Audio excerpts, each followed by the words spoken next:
आजकल अफरा तफरी का दौर है, नफसा नफसी का आलम है, हर शख्स किसी ना किसी परेशानी का शिकार है, सुकून की तलाश में है। ये सुकून कैसे मिलेगा, हम मुतमईन और खुशगवार ज़िंदगी कैसे गुजार सकते हैं? तो परेशान होने की ज़रूरत नहीं है।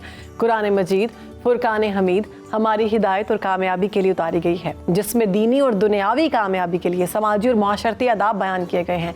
हमें अपनी मुकद्दस किताब से रहनुमाई हासिल करनी चाहिए। सूरह हुजरात में खुशगवार ज़िंदगी के 3 असूल बताए गए हैं। पहला असूल ये है कि बहुत ज़्यादा गुमान से बचो। जी बिल्कुल, अगर किसी शख्स से मुतल्लिक तुम्हारे इल्म में कोई काबिल एतराज़ बात आए या उसकी कोई गलत हरकत मालूम हो तो उस पर फौरी तौर पर बदगुमानी करने के बजाय मामले की तहकीक कर लो, ये मामला ऐसा है भी या नहीं, और या हकीकत इसके बरक्स है।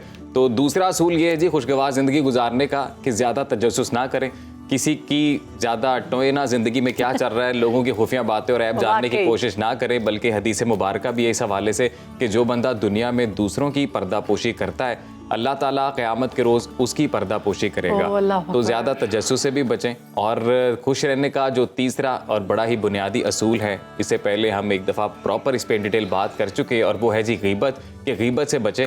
गुज़िश्ता रोज़ हमने जब बात की तो आपको बताया था इस हवाले से भी कि देयर इज़ अ सेइंग गीबत से मुतल्लिक है, गीबत करना किसी की ऐसे है जैसे आप अपने मुर्दा भाई का गोश्त खाते हैं। तो दीन इस्लाम में भी इसकी सख्त मुमानत की गई। अजीम, जैसे आपने बड़ी खूबसूरत बात की कि दूसरों की ज़िंदगी में ये ना देखें कि वो क्या कर रहा है, और अगर किसी का कोई राज पता चल गया है तो उसको फ़ौरन दूसरों को मत बताएं। अगर आप उसकी पर्दापोशी करते हैं तो परवरदिगार क़यामत वाले दिन आपकी पर्दापोशी करेगा। बट हम इसके बिल्कुल बरक्स हैं। हमें कोई चीज़ मिलती है या सोशल मीडिया पर कोई फेक खबर आती है और कहा जाता है कि ये फ़लाँ शख्स की फ़लाँ है, तो उसको हम फ़ौरन शेयर करते हैं, बगैर तहकीक किए और बगैर ये सोचे कि इसका असर उस शख्स की ज़िंदगी पर क्या पड़ेगा।